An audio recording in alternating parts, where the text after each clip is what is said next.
उठाएंगे।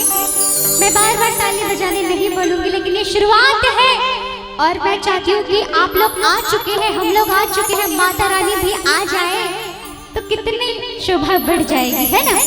तो प्यार से एक बार जोरदार जयकारा लगाएंगे। बोल साचे दरबार की, बोल शेरवाली मैया की। आइए 1 2 3 4।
जो कि मुसलमान था, वो मुस्लिम होते हुए भी जब उसको पता चला वैष्णो माता के महिमा के बारे में, वो भी नंगे पांव चला गया माता के दरबार में और उसने क्या चढ़ाया? सोने का मुकुट चढ़ाया मैया रानी को। क्यों? कैसे?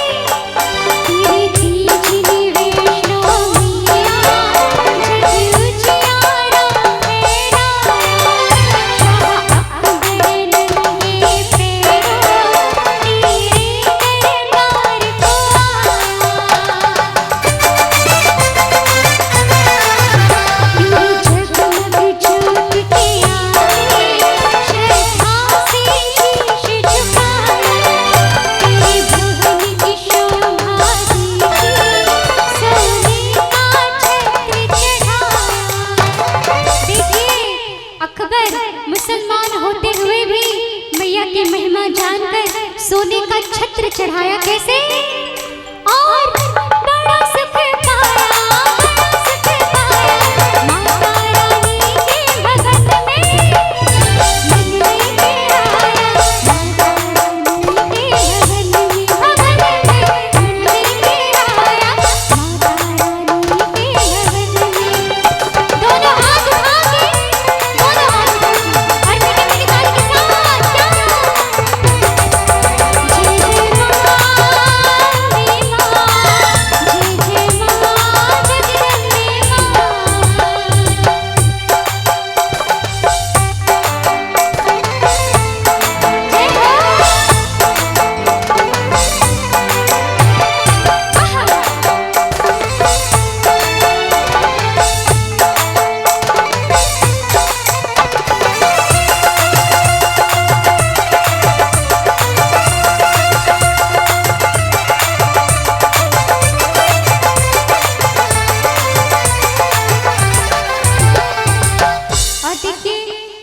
इस प्यारे से भजन से खुश होकर हमारे प्यारे भैया मोहम्मद वाजिद अली, ये भैया है तो मुसलमान लेकिन इनको ये भजन इतना प्यारा लगा, उनके ओर से 5 से 1 रुपए का आशीर्वाद आया है। बहुत बहुत धन्यवाद।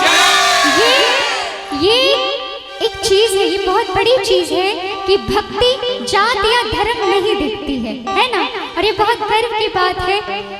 तो मैं चाहूंगी एक बार माता रानी के नाम से जोरदार ताली तो हो ही जानी चाहिए। बोल वैष्णो रानी की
बहुत खूब, एक जोरदार